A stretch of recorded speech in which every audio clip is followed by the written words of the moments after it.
Kemudian Caimin dari PKB yang menggagas BBM gratis. Gus Muhaimin dan PKB menang. Semua yang punya sepeda motor, BBM-nya kita subsidi gratis. Gak ada urgensinya BBM untuk digratiskan. Gak ada landasan konstitusionalnya untuk negara ini menggratiskan BBM.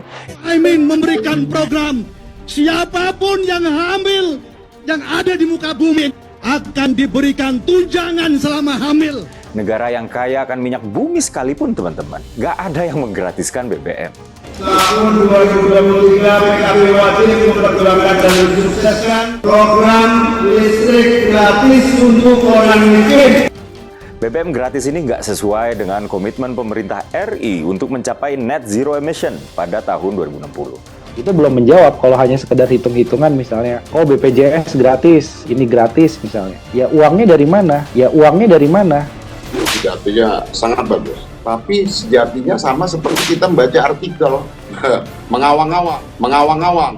Dan terakhir uangnya dari mana Caimin? Jangan-jangan gara-gara gabung sama Pak Anies yang sering ngawur ya, Caimin jadi ikut ngawur juga nih. Menurunkan harga BBM untuk sepeda motor dan angkutan umum. Banyak sekali janji-janji yang tidak terlaksana karena memang dari awal tidak realistis, karena ada variabel yang sulit sekali diperkirakan. Gagal mikir, janji gratiskan BBM, kubu Caimin ingin kubur negara.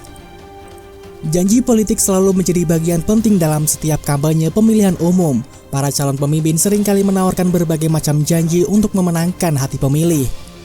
Menjelang pemilu 2024, janji-janji politik sudah mulai terdengar. Salah satu janji politik yang baru-baru ini terdengar adalah janji untuk menggratiskan BBM bagi masyarakat. Bagaimana kemudian harga bisa sama BBM di Jawa dengan di Papua. Jadi sesuatu yang menurut saya tidak ada sesuatu yang baru dari gagasan itu tadi. Gus Muhaimin dan PKB menang. Semua yang punya sepeda motor, BBM-nya kita subsidi gratis tanpa biaya. Ini adalah contoh bagaimana kebijakan disusun berdasarkan gagasan. Ini kalau melihat janji yang sangat muluk tadi, tentu pertanyaannya gimana nih cara mengatur uangnya?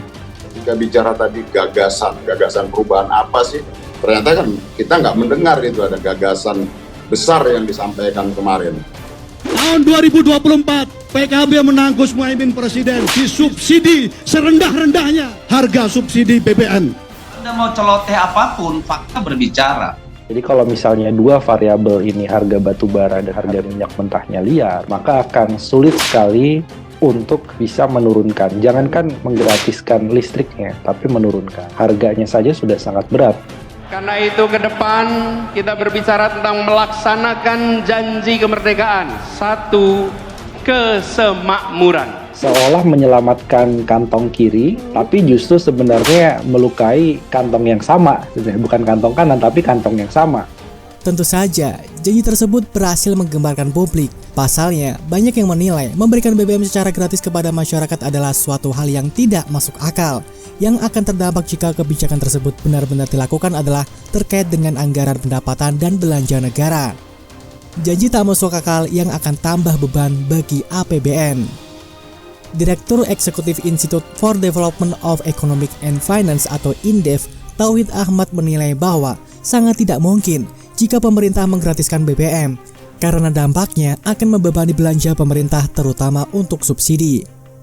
Pertama, tidak mungkin ya, karena begini, pemerintah BBM ini ada dua subsidi ya. Pertama solar, besarnya 1.000 per liter subsidinya, kalau harga ekonominya di atas 10.000 atau 11.000 tergantung.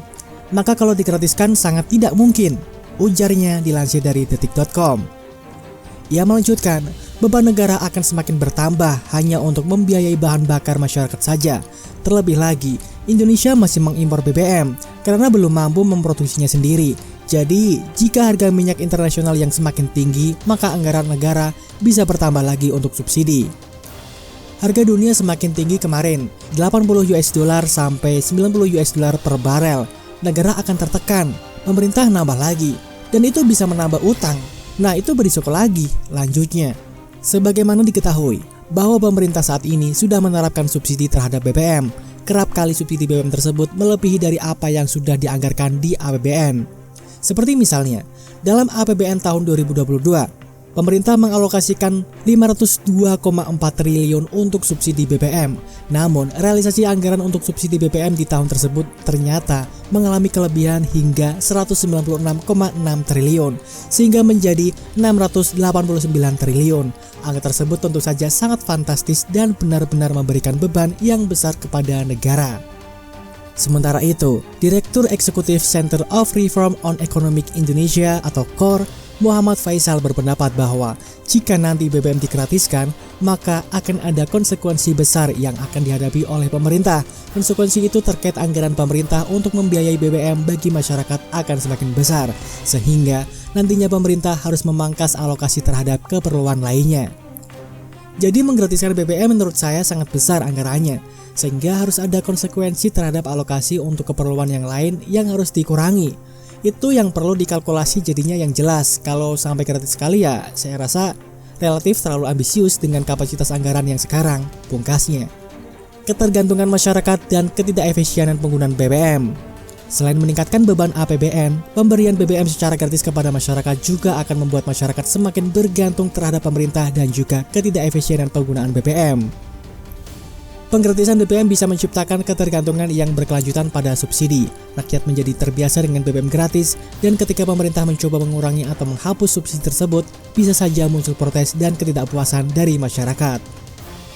Selanjutnya, masyarakat juga mungkin akan menjadi kurang peduli tentang efisiensi energi. Mereka mungkin cenderung menggunakan kendaraan bermotor yang boros bahan bakar tanpa memikirkan dampak terhadap lingkungan. Seperti yang diketahui, penggunaan kendaraan bermotor yang berbahan bakar fosil akan menyebabkan peningkatan emisi gas rumah kaca dan polusi. Bahkan, Dana Moneter Internasional atau IMF telah menerbitkan suatu laporan yang menyebutkan bahwa pemberian subsidi BBM tidak hanya memberikan beban fiskal yang besar kepada negara-negara yang menerapkannya, tetapi juga memicu peningkatan polusi udara yang merugikan kesehatan manusia dan lingkungan. Oleh sebab itu, IMF menyarankan kepada negara-negara di dunia untuk mempertimbangkan kembali kebijakan pemberian subsidi terhadap BBM. IMF mendorong negara-negara di dunia untuk menghapus subsidi BBM dan mengalihkan kepada pengeluaran sosial yang lebih tepat sasaran. Pengurangan pajak yang tidak efisien dan investasi produktif dapat mempromosikan hasil yang berkelanjutan dan adil. Penghapusan subsidi eksplisit untuk bahan bakar fosil serta penerapan pajak korektif seperti pajak karbon bisa mengurangi emisi karbon dioksida atau CO2 global hingga 43% pada 2030. Catat laporan IMF Fossil Fuel Subsidi Data 2023 update.